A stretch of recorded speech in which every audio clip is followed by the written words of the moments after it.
The Sikh Chamber of Commerce was formed in 2015 to promote commerce and the Sikh values for commerce, the principles of honesty, integrity, equality, oneness, and service.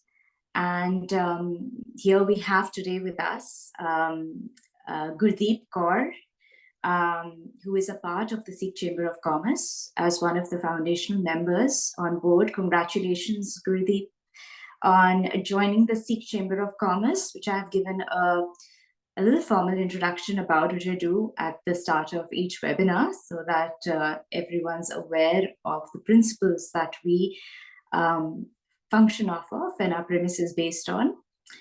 And I'm really excited about this webinar. It's something that isn't exactly my area of expertise. I'm from the world of arts again, and this particular topic that we are taking up with you today is we've tried to work around more of the human aspect of this topic before I announce it, then the more technical aspect of it. And I'm so happy to have you here. You are the Chief Security Officer at TSCC and have many credentials to yourself. And you have yourself been a part of chambers in the formation of chambers and have had the experience of actually also reaching out to a number of members and delivering many aspects and subjects of interest. And it's an honor to have you with us on TSCC to do the same. So it's going to be quite an interesting topic to start from where your area of expertise is. So yeah, let's start with the topic and get rolling on this. I would like for you to give a little bit of introduction of your background, other than the introduction that I have given. Please, Gurdeep ji, give us a little more insight into your role and your background to our members. Sure. Thank you, Gitanjali, for having me. I'm delighted and honored to be part of the Sikh Chamber of Commerce and very excited to be here to have this conversation with you. I am the Chief Information Security Officer for PSCG, the company based in New Jersey, and it's Public Service Enterprise Group. It is part of the energy sector, so definitely plays a critical role in keeping the lights on in some parts of US, and then also making sure the gas is flowing to the, like, natural gas is flowing to the houses in New Jersey. So from my own background, I am an electrical engineer, so it fits right into the energy sector. Wonderful. And I have been in financial sector for a very long time. I did my engineering from Delhi College of Engineering back home in New Delhi, India. Did my advanced software management course from NIIT, and many people in India would know, and in US also they know about NIIT. And then I have been, I joined United Nations, worked there for a couple of years, always in the energy sector. That's amazing. Yeah, so the United Nations was, that was a very different kind of experience, but at the same time, it was tied to what I really like to do. That was about how do we help the transfer of technology between the developed world and the developing world. And this I'm talking 20 years ago. So that was definitely very, very appropriate and very strong, if I may say, collaboration at that time. And I'm definitely sure it has grown even further. But then I moved to US, did consulting assignments, always in IT, moved to cyber, 100% cyber, 2004 timeframe, and have been in cyber ever since, and had a couple of roles moving around, the security analyst, the business information security officer, then chief security architect at AIG, and now the Chief Information Security Officer at TSCC. Wonderful. That's quite a journey. And the fact that you have been a part of the actual structure building of the cybersecurity world, and your experience with the United Nations in how to take it, I believe, as you said, from developed nations to the underdeveloped nations, as we would say. And obviously, that's been 20 years. So we have come forward a long way. And it has probably progressed way beyond that in 20 years. And you have continued to build upon it as the years have gone by. And today you're at a prime position, implementing everything that you have achieved so far, and have the knowledge that is required today to actually express that to many other organizations, which is what our reach out and our members are about. Their organizations, their individuals from various backgrounds. Some are small business setups, some are large organizations. And since we are very global in nature, this particular webinar would be a great reach out to organizations that do not have the financial reach to be able to apply, or the understanding of how to apply. And for those that are already established, it would be great to see, as in today's time, as of 2023, what the pitfalls could be. So I would like to start this by first bringing on my first question to you, which is what would allow us to build further on your knowledge of cybersecurity and help many of us that don't understand this as well. Today, in today's culture, with the organizations that we have and the business setups that we have, how would you effectively foster a culture of cybersecurity awareness? Because it is Cybersecurity Awareness Month in a way, and vigilance among employees. How do we actually first set to do that? Would appreciate your input on that. Sure, that's a great question. And yes, we are celebrating Cyber Awareness Month, and it's actually 20 years. This month was designated as a National Cybersecurity Awareness Month Okay. 20 years ago. And I think it was the right time at that time as well. And when some people ask me that, when did I decide, or was there any moment when I really thought that, hey, cyber is what I really want to do? And I generally respond that, hey, 9/11 happened. And before that, I was with IT. I was doing partly, some of the security things. Cyber was not a thing at that time. It was called security or information security or infosec. Right. But with 9/11, security really became this kind of centerpiece. It was not about cybersecurity, but security in general, definitely the physical security. And it's kind of, I would say, important for me to understand that hey, the Cybersecurity Awareness Month was also created 20 years ago. And that's where we started the journey to raise more awareness about cybersecurity, that it is not the responsibility of any one person, any one team, any one department. It is everyone's responsibility. So cybersecurity is, everyone has a role to play in keeping their respective personal assets, their business assets, their company assets, the information that they may own, pictures of their children, or the sensitive information of their respective organization, whether they own the business or they are working for any size of corporation, right? So from that perspective, it becomes everyone's responsibility to do that. And it starts with just making this very well founded, grounded in the company and even in, in the individual mindset, that, hey, security is a mindset. When you leave the home, when you go somewhere, you lock the doors, right? When you have your phone not in your hand, you're putting it away, you tend to either lock it or it auto locks, right? When your child is playing in some open area in the playground, you keep an eye. So all of these things contribute to having a secure mindset. And that's what any organization, any business that is trying to raise awareness about cyber, that's the right way to start. The objective should be security is a mindset. Security is a team sport.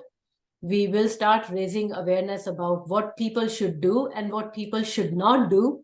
But at the end of the day, we will empower the people to make the right decisions from cyber perspective. Right. Got it. I think that's a great way of explaining it.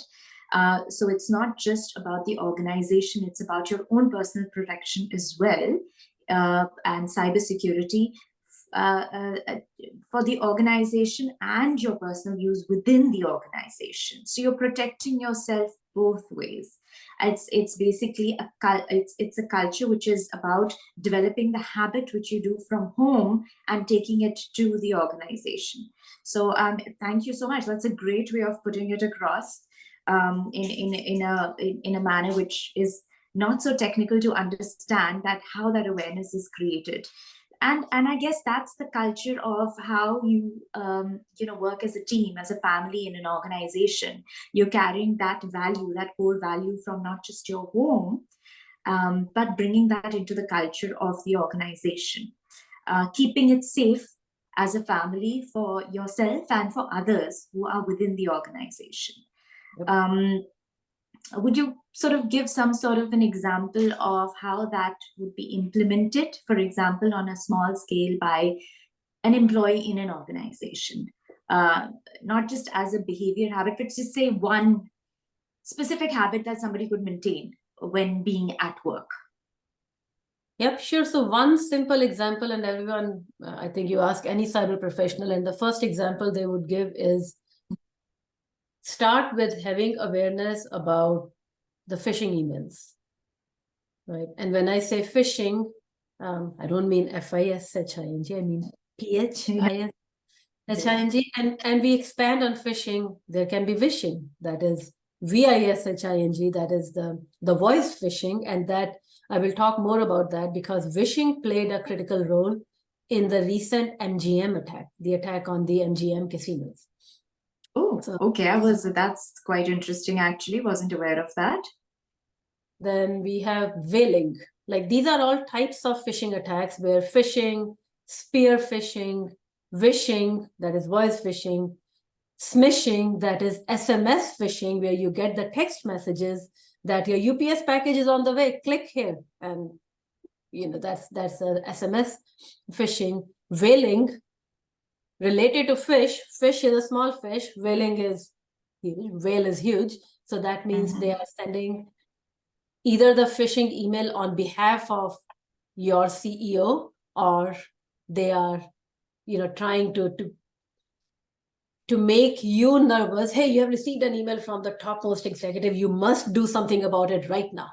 And I get 1,000 of those. I think out of probably 10 worthy emails in my mailbox, majority of them are exactly what you're stating right now. So that is the first thing where we can start with. If you are just doing it on your personal mailbox, then one, you need to start what they call star it or categorize it, that, hey, this is spam, this is junk, and I should not see this in my main inbox. So those are the things that you can do in your own personal mailbox. Start unsubscribing from things where you did not even know that you subscribed. If you have been receiving emails from, and just making this up, from any XYZ domain that, hey, this is the most beautiful design, or this is the most beautiful product, or I'm sending you updates on this, and you're like, I didn't ask you for this, and I don't really want to see this. Why am I receiving this? You may check, and there could be a button to unsubscribe. Doesn't Yeah, guarantee that you receive. yeah, no, thank you. Actually, I'm sorry. I just wanted to bring in something there. It's so funny because more than the time that we spend interacting with humans on a general level every day, speaking or whatever, that is kind of very much reduced to being on our cell phones or on our computers majority of the time, say from children, from I would say even at the age of 5 or 6, going to anybody who's at an extremely senior position in their late 50s, 60s, even 70s, and who are kind of exposed to this 24 hours a day, out of which we're trying to sleep, obviously, but we're so hooked on to all of this. Yeah. And whether it's from the organization's perspective that you're working for or on a personal nature, it's very difficult to kind of not fall into those traps as baits, as you said, because this has become our world. This has become our first nature, our first contact, our first thing that we wake up to every day. From your home to when you enter the organization to when you're switching on your desk, sitting on your desk, or working remotely from home, which makes it even more cumbersome because now you are literally firstly timed to be at a location to do your work, and now you're on it literally far more than you were, which makes cybersecurity far more important than it was pre-COVID, as you stated. So post-COVID, it's become even more important to make cybersecurity awareness a pivotal and important area for many organizations to look into, because you're basically doing this and working, and even private, when you're doing your private searches or your private communication, it's all linked, it's all interconnected. Now, pointing all of that out, right? And once you've sort of fostered that in, you're trying to encourage it, as you said, there are these certain behavioral changes. What are the challenges that organizations have in implementing a comprehensive culture? What sort of challenges do you think that you would say would organizations face, or considering there's a lot of remote working going on now, and at the same time, once you've stated some of those, can you state on a very simple basis as to how those can be overcome as well, um, uh, once you face those challenges in trying to implement those behavioral patterns in your organization? Sure. So before I start with how to address the challenges, let me just highlight a few things that an organization should be doing. Like one, of course, establishing a phishing program for your employees. And the program is not meant to got you kind of thing, but it should be educating that, hey, this is a phishing exercise, but this could be a real fish. And then measuring that, hey, how many people failed, who is failing repeatedly, do they need additional help? So that should be in place. Cyber awareness training. It should not be something that check the box, but make it as relevant and interactive for your own employees, and track who is doing it, who is not doing this, and who is demonstrating safe behaviors or who is not demonstrating safe behaviors, right? So there are challenges to it, right? So some people are what we call habitual clickers. They will click on everything that they receive in their mailbox. So how do you change those habits? Those are the challenges. Some people are very people friendly by nature. Like anyone asks them for help, they'll be like, yep, absolutely, I will help you. But they do not realize that is actually, a bait, what we call a baiting attack. Yeah. And then, there could be, some people are very, enthusiastic by nature that, hey, you receive something, hey, you won a prize. And they chew the bait. And that's how, it becomes more difficult. So those are some of the challenges, but then we are just talking about the awareness. But the human element is also important if and when there is an incident, right? So we have to train the employees that if you see something, say something, reach out. Don't assume that the cyber professional would know about this. And then if an incident actually happens, then be a part of the solution.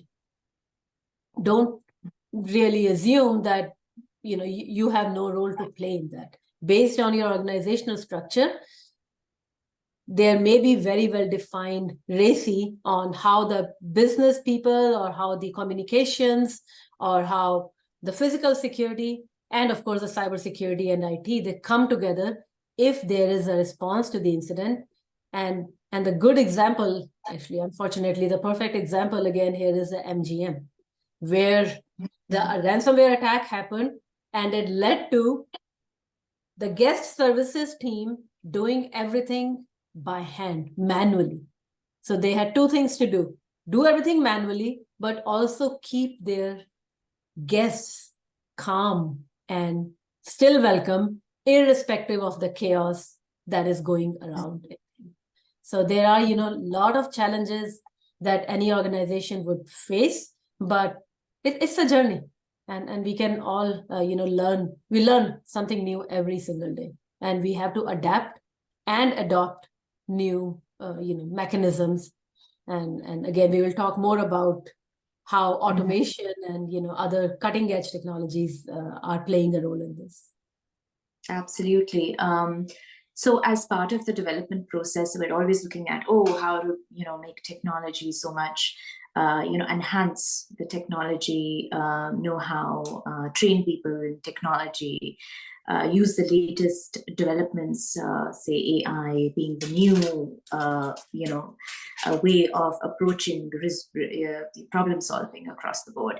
And obviously that factors in far more risks than probably a lot of people realize, which now are coming to highlight as, on an everyday basis, especially when a common person reads the news about AI or organizations read news about AI, which I as a person would not have so much of knowledge of, other than yourselves who are in the industry. So it's as you evolve with all of this, the evolving nature for cybersecurity in an organization, to introduce and develop that part of the organization becomes equally important, which probably a lot of organizations don't realize, that that should be second nature as well, as part of the development, from what I understand that you have stated, in the development of the culture, in trying to get people to sort of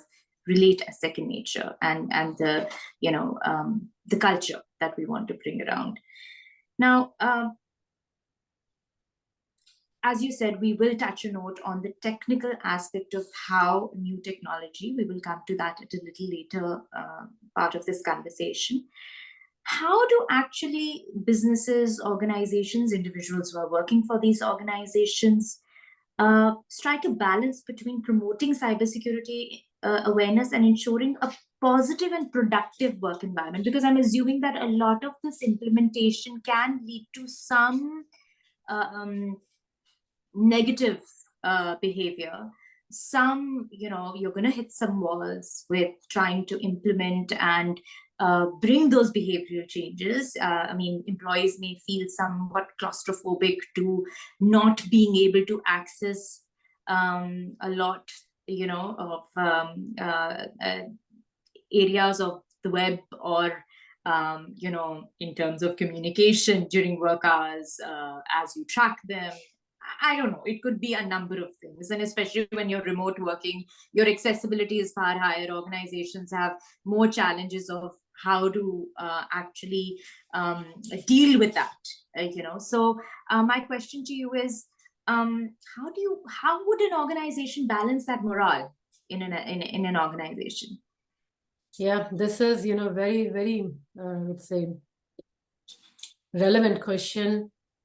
Has been relevant all along, but it became so much more important during the COVID, right?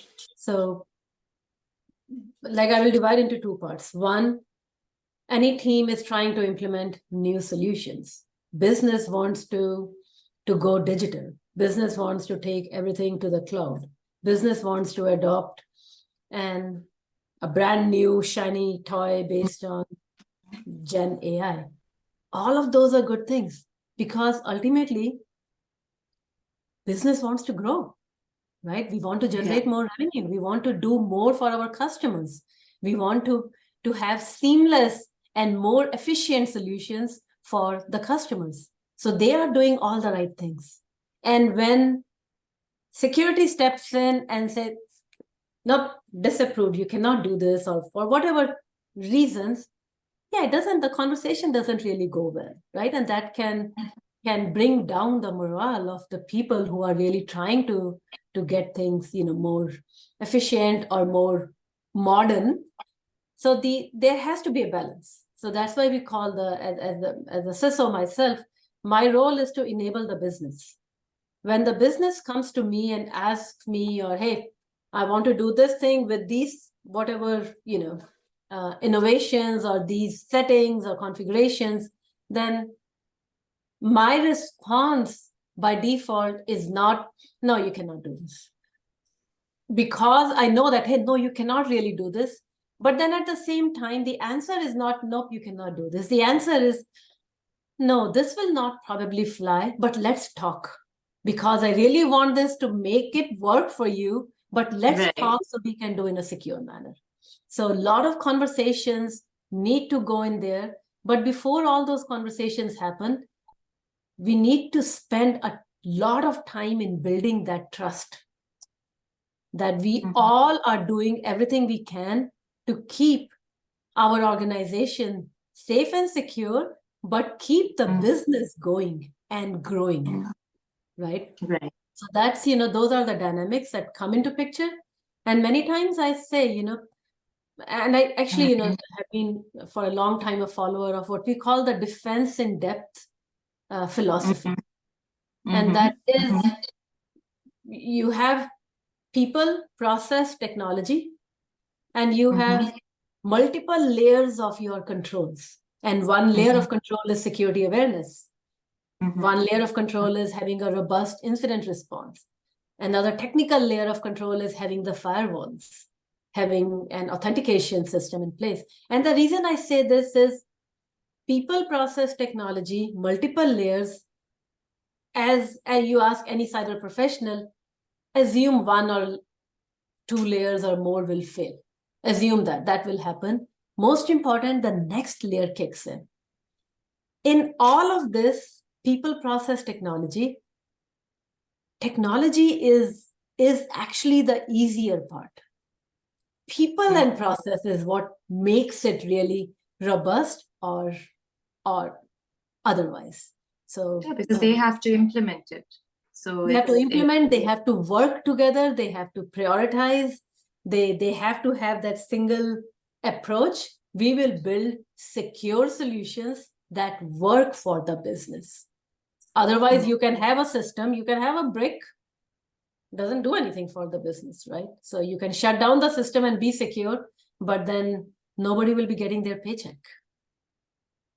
Yeah, got it. Absolutely. And in fact, one of my questions was going to be, how do leaders like yourself in this particular field, when and you're actually trying to promote cybersecurity, that is your role when you're working on projects, when you're working within your organization, how do you do how do you work around it to promote that consciousness as leaders? And you answered that question by stating that you don't come across in a negative way by saying no. You'd want to understand it and then figure out if it can be dealt with in a certain way, and then probably explain the negatives and the positives of doing so, from what I understand, as you stated. Yep. And if I take it a step further, as the company matures its cyber program, what they would see is, within their training awareness program, they would have a part of it that would promote having security advocates or security champions, where people in business, people in IT, whatever corporate functions and lines of business, they will themselves advocate for security. That, wait a second, we cannot have this type of solution because I know there is a security, vulnerability or security issue or security challenge with that.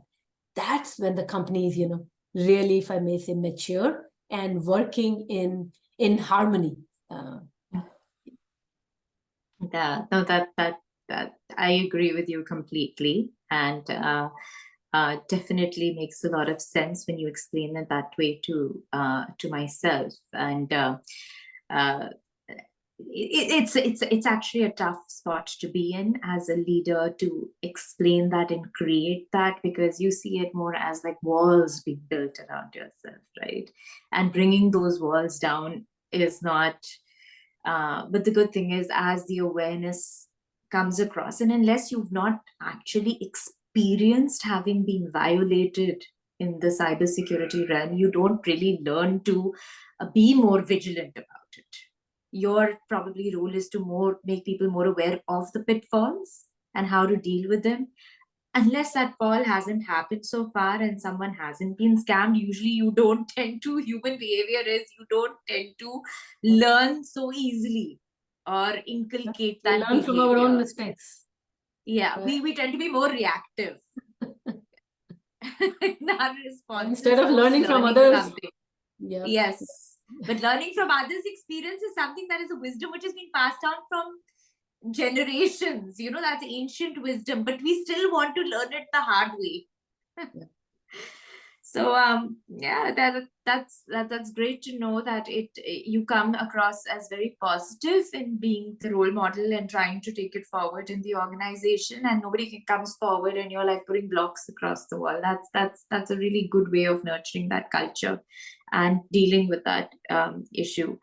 um how do you what sort of initiatives can you give to employees or to people in organizations? What would be those those encouragement, rather than the talk, rather than the and those pitfalls are going to happen unless you have a personal experience of sorts with this, but I think some sort of initiatives or some sort of encouragement goals or something, is there something that is implemented to foster this faster? Are there some sort of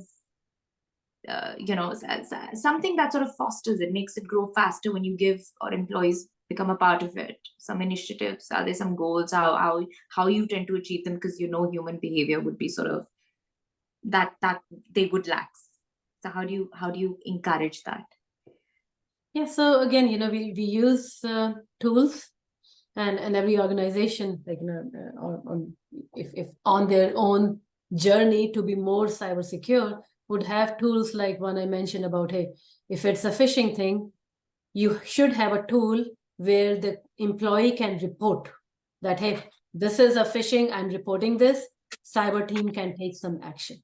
And that is not just within organization. Today it has become more like everything is about data analytics. So as much data we collect, if we can intelligently correlate the data and pinpoint that, yeah, this seems like an issue. So that's one tool should be provided to the respective employees. The training should be ongoing. Employees should be provided with, hey, you can watch this widget, or you can watch this small clip, or you can read this user-friendly kind of blog on any specific security thing that could be, let's say, multi-factor authentication, right? So Right. not everybody knows by default about those technical, terms. So making it easier for them that, hey, this is what MFA is, this is how we have implemented in our own organization, and this is how you can do it for your own personal devices, right? Whether that's your application, banking application, or your, mobile device and all. So providing that kind of ongoing, and it's again a combination of technology and the process. If there are alerts generated, like I'm assuming every organization that is on the journey to be more cyber secure would have a tool that we call security incident and security information and event monitoring, SIEM, SIEM. What that does is it's collecting all the logs, security logs, correlating the logs, seeing if there is an alert, reaching back to the user. Did you do this? Or if you did not do this, then there is something bad going on in the environment. So trying to provide those kind of tools, having an endpoint protection tool. That is, if I wouldn't say if nothing else, but every organization should prioritize an endpoint protection, what we call endpoint detection and response, EDR. Microsoft is now coming up with XDR. But the idea is end users should be technically empowered, in the sense that if everybody makes mistakes, right? So if they did not mean to, but they still click on a link, there should be an endpoint protection that, no, I'm not going to let you go on this link because it is malicious. So end user will be like, okay, I made a mistake, but I'm glad I had the technology that picked it up, right? So there can be, multiple ways to have those layers of control.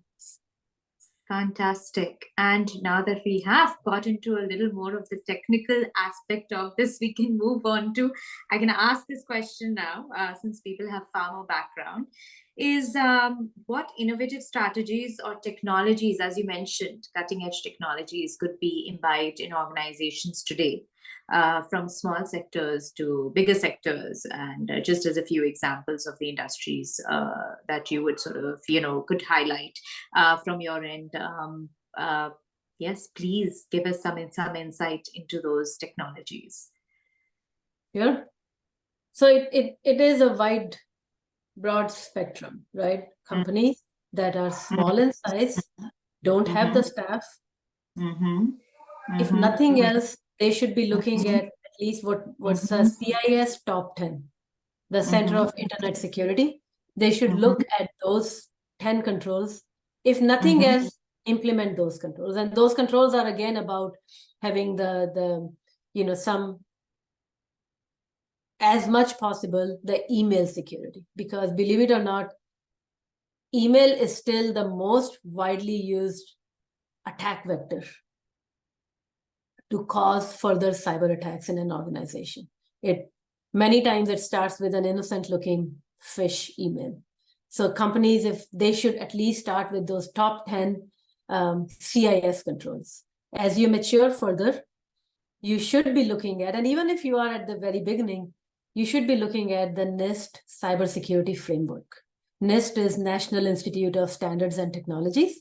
It is, part of, I think, Department of Commerce, or I don't remember that now, but it really publishes a lot of standards and best practices, and CSF cybersecurity framework helps you set the foundation based on whatever the size of your organization may be. Doesn't matter. And it's not mandated kind of thing. It is not a check the box. It really provides you further guidance. It ties it to other controls. So start there.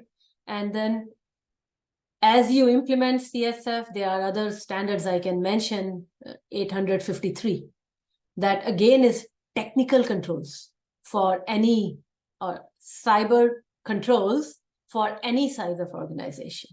Then 882, that is on top of 53, if you have operational technology, if you are in manufacturing, if you are in the critical infrastructure, wherever, then you should be looking at those controls. And those are not check the box kind of thing. Those help you with mapping what my gap is, what my business objective is, and how do I tie this together with the control that is people, process, technology. From the tools perspective, again, starting out, have endpoint protection, have the phishing, report phishing, have the email security, educate people on how they can move the emails from their main inbox to an external emails inbox. So you are not clicking right there. When you receive the email, move it to your external folder and look at it when you have, you're not in some chaos kind of thing, or not trying to get things done. That helps to build that behavior, that muscle, in the sense that, hey, when I look at the external emails, I will pay close attention to what I am being asked to read, to open the attachment, or click the link. So those are things that you start with.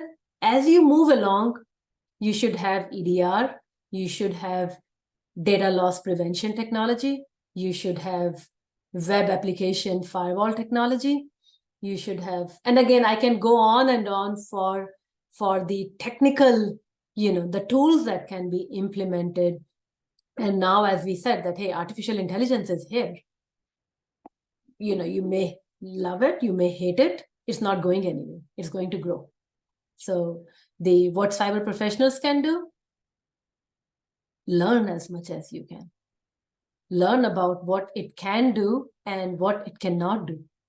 The most recent, if I may say, the concerns that the cyber professionals have is about artificial intelligence, like ChatGPT or Google Bard. Those are examples of the Gen AI tools.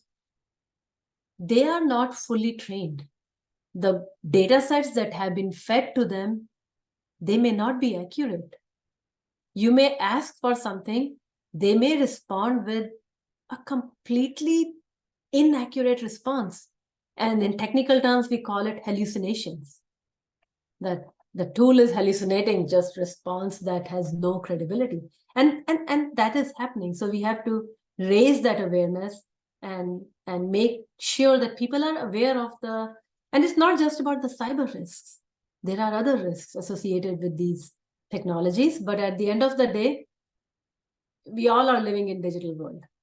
Technology is we use these things every day, not going anywhere, right? So yep, absolutely. This is what it is. This is becoming our word. This is our word now. Unfortunately, we cannot do without it, and it's only going to develop further, which makes cybersecurity all the more important. Now, you mentioned some cutting-edge, innovative technologies to be factored into, organizations, and obviously the human behavioral aspect of implementing those. Is it in terms of integration? How is it that easy to seamlessly integrate this? Is it a process over time? I'm assuming this is an ongoing process. It's not something that you can say is a project of an X amount of time. There is a department which is dedicated to this primarily in each organization. But is it a seamless integration? Or is it an ongoing training process? Your employees have to be continually trained. There are small modular sessions. There are small, there's always innovative ways of fostering this as technology is developing. Is there a seamless way that professionals within this industry of cybersecurity implement so that it's easier or for organizations over time to continuously keep fostering a positive environment? That seamlessness is essential. Yeah, so that is essential.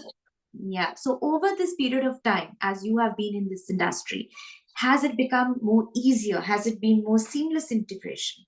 There have the way the trainings are done, or the way the implementation is done, is it becoming more seamless as the requirement is more? That's one of my questions that I was very keen to ask you, as the development of technologies are happening, and as we are also looking at cybersecurity and raising awareness. It shouldn't be a factor which people say is not doable, or even if it's an ongoing process. As I said, sorry, I will repeat myself, but seamless aspect of the integration is what I'm trying to understand here. Yep. So it's a journey, right? So cybersecurity is a journey. You will never be 100%. Nobody will be ever 100% secure. What we all can do is mature the program, adjust the program based on the evolving threat landscape. As you learn about more threats, you tweak the program.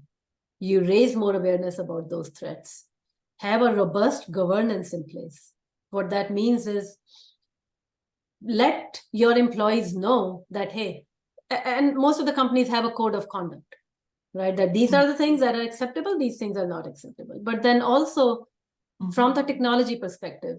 These are the things that we expect from the cyber perspective for any specific technology to do. This is how it should be configured. This is how the logs are collected. This is the password length. All of those things should be part of the governance, where we say, hey, have written, approved, frequently approved, if I may say, the security standards and practices, and make sure users are aware of those. If developer is trying to develop a new application, they should be aware of what does my company's software development or secure software development lifecycle instruction looks like. What am I supposed to adhere with? What type of scanning and testing will happen? What type of approvals will be required if I ask for, hey, I want to open up this firewall port? So all of those are governance activities that should be, again, continuous process, have to be updated as we learn more or if there is an incident, but also based on the evolving threat landscape. And again, it becomes, we have to continuously, it's a human nature. The more we do it, the more we become proficient in doing this, right? So basically what we're trying to do is nurture a proactive versus a reactive approach to cybersecurity, which again, I said it really, I mean, as you've also pointed out, it's all down to human behavior, our patterns of how we behave online and with how we're interacting online with data, which is what you use effectively to actually see how you can further strategize. So data becomes a very, very strategic and important part of this whole process. So your whole sort of implementation of further strategies really boils down to a lot of, from what I understand, data of how they are actually interacting, that informational data, how they're reacting, whether they are proactive or whether they're reactive, all of that is boiled down to the kind of the data that you collect as they are. And that's what's making the cybersecurity area grow fundamentally. We all know how data is so important today and is an industry on its own, actually. So with that in mind, this is again a question that I was going to ask you, and I've sort of worked around it by understanding where you're coming from, is that what are the key metrics or indicators that can be used to measure the effectiveness of cybersecurity culture? So again, we are back to some form of data analysis, which is what you pointed out way earlier. So you've been doing this for so long that some of the questions that and your knowledge, obviously some of the questions you just answered before I could actually, because they sort of interlink so well with the subject that we're on, and how everything is so interconnected, and how in technology, in the industry, as say the digital technology industry, as we say, it's all now very interlinked, and there are many professions which are sort of new roles are being developed because of this very reason. And each area of the digital world is becoming a profession or an area itself, and developing further. And coming to that, for the youth that are sort of headed in this direction of cybersecurity, and training them and getting them ready to see this as, since this is Cybersecurity Awareness Month, and a lot of youth that is also getting trained or in industry, in universities, taking on certain programs, especially learning areas of the digital world. Cybersecurity and security is one area completely on its own, and you need the right background of students and for them to take the right route in this industry. And with your experience of cybersecurity and your learning and being a part of the development process in these last 20 years in the industry, what would you suggest to the youth, and how would you see them?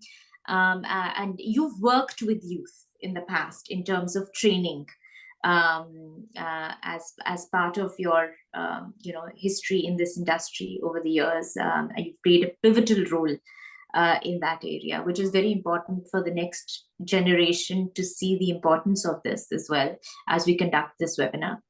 How would you, what would you say should be the actual route or direction for these students to come forward in this industry?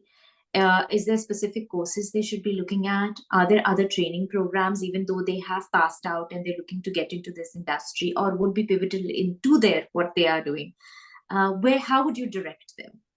And do you see the future evolvement of this industry, the way it's evolving even further, to have more roles and for youth to consider this as a great direction and as part of the industry? Yeah, yep.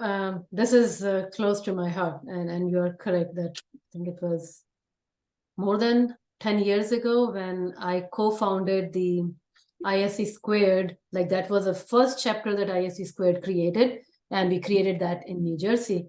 And when we created the chapter, and Nilofer was the co-founder with me, and she's my partner in crime for many other cyber initiatives that we have been doing to help the community. But the point I want to bring here is, when we co-founded that chapter, there were I would say, much less opportunities to have cyber professional networking in New Jersey. There were more in New York City, but less in New Jersey. And our kids were younger at that time. It was difficult for us to go in the evenings, to New York City. So that's right. We have to have this. And that became kind of a centerpiece for many of the New Jersey-based cyber professionals.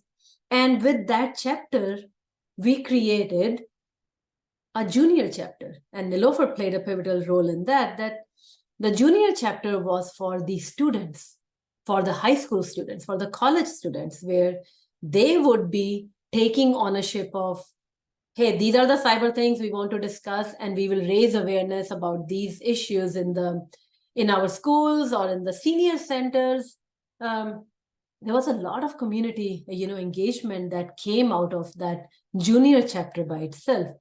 And fast forward, I co-founded a not-for-profit organization called Step Up Skill. Same, concept that, hey, we need to bring people into cybersecurity. There are a lot of unfilled jobs in cybersecurity. And at the same time, I sometimes joke around that there is a lot of job security in cybersecurity.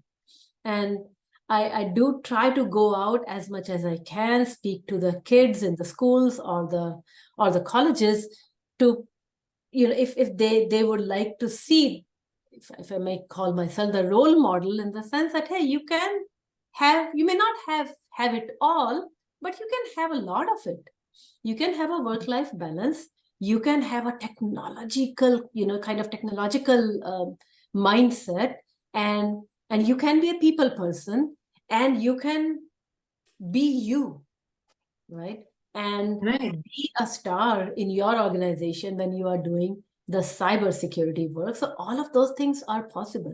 So for the youth, I would say, explore the options. There are many, many tracks to getting into the cybersecurity. Most of the kids will learn about ethical hacking or the penetration testing or the secure coding, but I would like to highlight, you need critical thinking skills. You need analytical skills. You may want to learn about data analytics. You may want to learn about cloud security.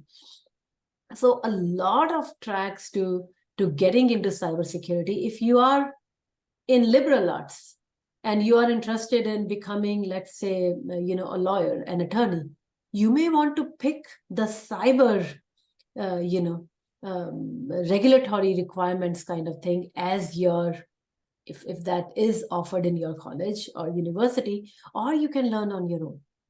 From the certifications perspective, I would say there are a lot of certifications, but if you just want to learn about cyber, look at ISC Squared certified in cybersecurity. Entry level certification that teaches you the basics of cybersecurity.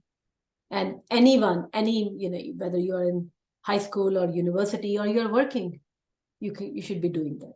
CompTIA, Security Plus, that goes into technical details, but a good certification to have. Try to look for internship opportunities. Reach out to people who may be able to help you, because as you do internships, you learn more about not just that function, but how people operate. Right. So yeah, that's actually, it aligns very beautifully with what the Sikh Chamber of Commerce is trying to achieve.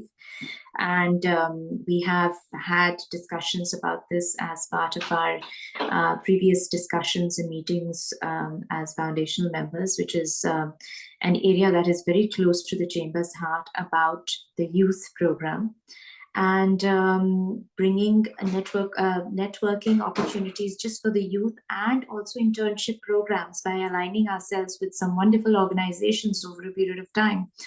And it's webinars like this where we want to highlight areas that are definitely very are bound to grow, for one, and the youth needs that direction to some extent, because obviously a lot of people who are coming into out of schools and getting into education programs across the world are eventually looking for some very concrete direction. And I like the way you put that it's kind of yeah, it's kind of funny when you say that there is job security in cyber security, which is a highly insecure environment in many ways. So I love how you put that. But I'm hoping that in the future that as members of TSCC, we would be able to bring forward those wonderful programs that we are working on for the youth, and maybe organizations as well, and would be able to now talk about that on a webinar, and bring some great news on the board in the near future, that this is something that the chamber would be able to provide in a great way. So and Gurdeep, you will obviously be a huge part of that. It's been a wonderful webinar. I hope you have enjoyed it as much as I have. Thank you so much for giving us this opportunity. It's been an absolute honor, and I have learned so much more about your hidden talents and hidden achievements. You don't like to talk too much about what all you have achieved so far, but it's wonderful to see that how grounded you are, and how with so much humility you come on board with the knowledge you have. So thank you so much. And I look forward to having more webinars with you, and you conducting more webinars in the future for our technology sector. It's going to be absolutely amazing. Thank you. Thank you so much, Gitanjali. Thanks for having me. Again, an absolute honor. Excited to be part of this, and I'm glad I can pitch in to help, again, youth, and that definitely what you mentioned. And then, of course, for the technology part, because we all are living in the world that is kind of run by technology.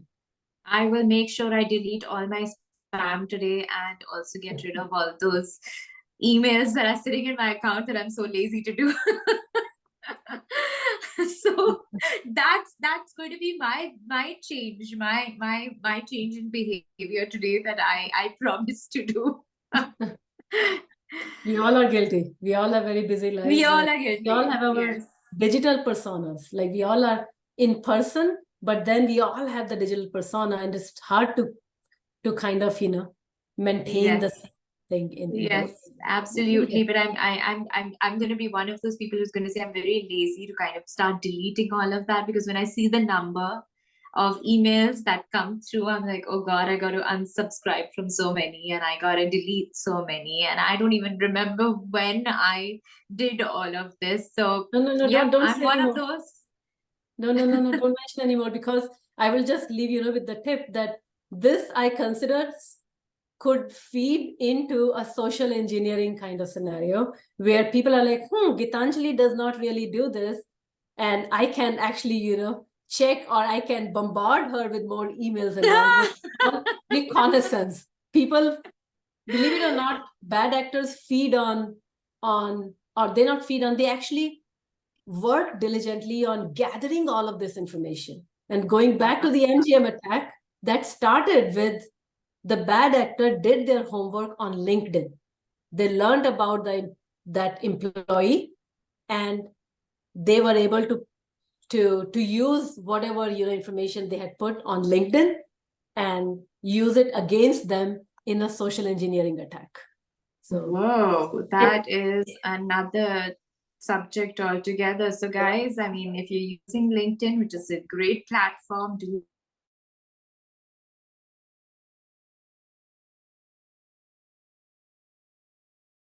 at the same time, you want to look your best, you want to project the best because you're out there to network. But it's so sad that that part of your information can be used against you. Something that you've worked so many years and so hard to achieve. And cybersecurity plays such a major role there. So that's a thought I could leave everyone on for today. And have a great weekend. And to all the listeners out there, have a great weekend too. We look forward to another webinar with the Sikh Chamber of Commerce. Take care. Bye.